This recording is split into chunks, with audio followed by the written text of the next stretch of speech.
बंधुओं बहुत बहुत स्वागत है। आज के मुहूर्त के स्पेशल कार्यक्रम में हम लोग बात करेंगे चूड़ा कर्म मुहूर्त 2023। स्पेशल कार्यक्रम क्यों कह रहा हूं, थोड़ा इसको समझ लेते हैं। और जनवरी से लेकर 2023 दिसंबर तक जितने भी मुहूर्त हैं हम उन सब पर चर्चा करेंगे। देखिए, हम लोग जब भी आज के अत्याधुनिक युग में हम कोई मुहूर्त सर्च करते हैं तो हम लोग या तो गूगल में सर्च कर लेते हैं या फिर हम लोग यूट्यूब पर जाकर देख लेते हैं। लेकिन मैं आपको बहुत रहस्य वाली बात आज बता रहा हूं। गूगल पर कोई मुहूर्त नहीं मिलता है और ना ही यूट्यूब पर कोई मुहूर्त मिलता है। अब आप सोच रहे हो कि कैसा विरोधाभास है। एक तरफ तो मैं भी वीडियो में आपको बता रहा हूं और भी आपने वीडियो देख ली है, और दूसरी तरफ हम कह रहे हैं कि नहीं, यूट्यूब पर नहीं मिलता है। ऐसा क्यों? बहुत गंभीरता से आप सुने, मैं ऐसा क्यों कह रहा हूं। दरअसल में यूट्यूब पर मुहूर्त मिलेगा, लेकिन वो मुहूर्त आपके लिए है या नहीं है, इसका निर्णय भी आपको ही करना है। ऐसा क्यों? क्योंकि उदाहरण के लिए मान लो हमने जो वीडियो बनाई और हमने 1 जनवरी 2023 का मुहूर्त दे दिया, उदाहरण के लिए कह रहा हूं, और 1 तारीख का मुहूर्त आपके बच्चे के लिए जो मुहूर्त बनेगा चूड़ा कर्म का, क्या वो है या नहीं है? क्योंकि जब भी किसी भी प्रकार का मुहूर्त हो, चाहे गृह प्रवेश का मुहूर्त हो, चाहे विवाह का मुहूर्त है, सगाई का मुहूर्त है, चूड़ा कर्म का है, यज्ञोपवीत का है, तो उसमें हम आपकी जन्म कुंडली के आधार पर उस मुहूर्त को निश्चित करते हैं। एक उदाहरण से आप समझ लीजिए। सबसे पहले मैं आपको यह बताता हूं मुहूर्त निकालते कैसे हैं। देखिए, होता क्या है कि जब हम किसी मुहूर्त को निश्चित कर लेते हैं कि 1 तारीख को मुहूर्त है, तो उस दिन हमें 2 काम करने होते हैं। एक तो जो भी काम करना है उसके लिए एक पर्टिकुलर लगन निकाला जाता है। आप उस चक्कर में ना पड़े कि राहु काल पड़ रहा है और ये बहुत सारी चीजें जो लोग भ्रमित करने वाली चीजें, उस पर आप ध्यान ना दें बिल्कुल। आप उस समय, प्राचीन समय से लगन निकाला जाता है। आज से 20 साल पहले आपकी शादी में या आपके बड़ों की शादी में कोई राहु काल नहीं देखा था, लगन निकाला था उस समय। आपने किसी शास्त्र और पुराणों के अंदर कहीं पढ़ा हो कि हाँ जी, शिव विवाह में राहु काल देखा गया था, राम जी के विवाह में देखा गया? नहीं। तो लगन आपको निकालना है। हर काम का एक अलग अलग लगन होता है। तो इसको चल लगन में करें, स्थिर लगन में करें, इस चीज का कौन सा लगन है, किस में करें। और दूसरा है कि आपकी राशि के अनुसार उस दिन चंद्रमा की अनुकूलता होनी चाहिए। कई चीजों के अंदर गुरु बल देखा जाता है। जैसे विवाह में हम चंद्र बल देखते हैं, गुरु बल देखते हैं, सूर्य बल देखते हैं। तो उनको भी एक चार्ट बना के देखना पड़ता है कि वो चतुर्थ, अष्टम, द्वादश तो नहीं पड़ रहा है। तो ऐसे ही हमें इसमें भी देखना है कि वो मुहूर्त आपकी राशि से चौथा, 8वां, 12वां चंद्रमा तो नहीं है। अगर है तो मुहूर्त होते हुए आपके लिए नहीं है। इस बात को आपको समझ लेना है। इसीलिए मैंने कहा कि वो मुहूर्त वहां पर नहीं मिलता है। मुहूर्त आपको निकालना पड़ेगा। आप किसी ब्राह्मण से निकलवाएं, अपने आसपास, अपने संपर्क में जो है उनसे मिलें, और नहीं है तो फिर आप अध्यात्म ज्योतिष पर भी उसके संपर्क कर सकते हैं। लेकिन आप ये बात जरूर समझ लें कि मुहूर्त केवल डेट के हिसाब से नहीं बनता है। अब जनवरी से लेकर दिसंबर तक जो हम जानकारी आपको देने वाले हैं, उसको हम लोग यहाँ पर डेट वाइज समझ लेते हैं। देखिए, सबसे पहले चूड़ा क्रम का मुहूर्त यहां पर 2000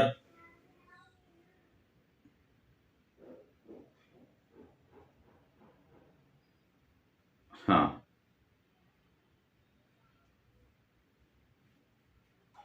हाँ जनवरी से हम लोग बात कर रहे हैं, ठीक है ना। तो जनवरी के महीने में यहां पर 27 जनवरी मकर संक्रांति पर पहला डेट जो है माघ शुक्ल पक्ष में, बहुत अच्छा दिन है, शुक्रवार रहेगा। अभिजीत नक्षत्र आदि के अंदर बड़ा अच्छा संयोग है। अभिजीत मुहूर्त में हम इसको कर सकते हैं। रेवती नक्षत्र उस दिन पड़ रहा है, ठीक है, 27 को। जनवरी के अंदर सिर्फ एक ही मुहूर्त यहां पर है, पंचांग ने दिया हुआ, ठीक है। उसके बाद फरवरी में हम बात करें तो यहां पर 3 फरवरी माघ शुक्ल त्रयोदशी शुक्रवार। दूसरा 10 फरवरी फाल्गुन कृष्ण शुक्रवार है, हस्त नक्षत्र है, इसमें दिया गया है। तीसरा मुहूर्त है 15 फरवरी को, फाल्गुन कृष्ण पक्ष नवमी बुधवार को। और उसके बाद सीधा 24 फरवरी को फाल्गुन शुक्ल पंचमी और शुक्रवार, ठीक है। फरवरी तक का यही मुहूर्त है। मार्च की बात कर लेते हैं तो सबसे पहले फाल्गुन शुक्ल पक्ष दसवीं तिथि बुधवार यानी 1 मार्च को पहला मुहूर्त यहां पर दिया गया है। दूसरा मुहूर्त 2 मार्च को दिया गया है, जो कि फाल्गुन शुक्ल एकादशी और गुरुवार के दिन है। अच्छा संयोग, अच्छा मुहूर्त है। तीसरा मुहूर्त 3 मार्च को है, फाल्गुन शुक्ल एकादशी को। तीसरा 9 मार्च का मुहूर्त है। उसके बाद चैत्र कृष्ण द्वितीया और गुरुवार। फिर 12 मार्च चैत्र कृष्ण पंचमी स्वाति। ये मार्च तक का मुहूर्त है। अब अग्रिम नए पंचांग, क्योंकि उसके बाद नया पंचांग शुरू हो जाता है, तो दूसरा मुहूर्त यहां पर। इसके बाद मार्च में मुहूर्त नहीं है। अप्रैल में भी किसी प्रकार का कोई मुहूर्त चूड़ाक्रम के लिए नहीं है, ठीक है ना। ये इसके बाद अप्रैल का कोई मुहूर्त नहीं बन रहा है।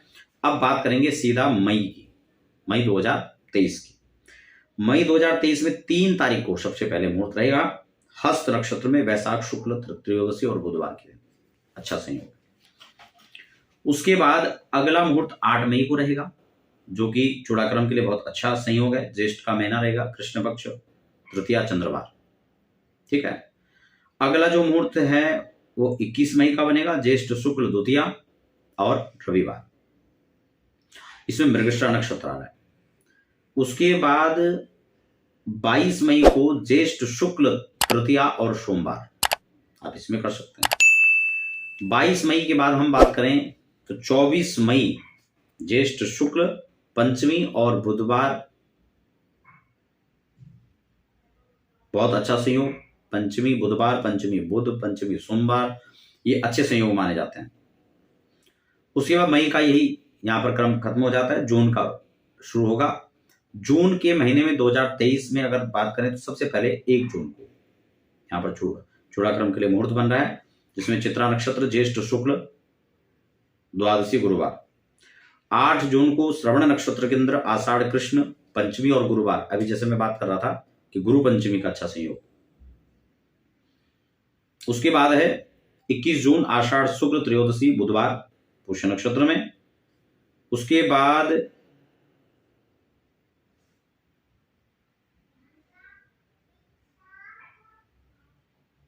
जून तक ही यहां पर मुहूर्त दिया गया है, ठीक है ना। उसके बाद जुलाई में यहां किसी प्रकार का कोई मुहूर्त नहीं दिया है पंचांग ने। अगस्त में नहीं दिया है, क्योंकि उस समय जो है चातुर्मास्य लग जाता है। चातुर्मास्य अंत के अंदर जो है ये विवाह आदि कार्य हैं या फिर चूड़ाक्रम है, ये सभी कार्य वर्जित माने जाते हैं, ठीक है। तो उसका भी यहाँ पर मुहूर्त नहीं है जुलाई के अंदर, अगस्त के अंदर, फिर सितंबर के अंदर भी नहीं है। अक्टूबर में भी किसी प्रकार का कोई मुहूर्त यहाँ पर नहीं दिया गया है। सितंबर के महीने में भी किसी प्रकार का मुहूर्त नहीं किया गया, और दिसंबर में भी किसी प्रकार का कोई मुहूर्त पंचांग ने यहाँ पर शोधित करके नहीं दिया है। अब आप समझ गए हैं कि जनवरी से लेकर सिर्फ जून तक ही जो है 21 जून तक, ठीक है, यहाँ पर मुहूर्त है जिसमें कि आप चूड़ाक्रम कर सकते हैं। और उसके बाद फिर 2024 में जाकर फिर जनवरी से यहाँ पर जो है चूड़ाक्रम के मुहूर्त आरंभ होंगे। तो आशा करता हूं आज के इस कार्यक्रम के माध्यम से आपको चूड़ाक्रम मुहूर्त की संपूर्ण जानकारी प्राप्त हुई होगी। आप सब बने रहें और हमें फिलहाल दीजिए इजाजत।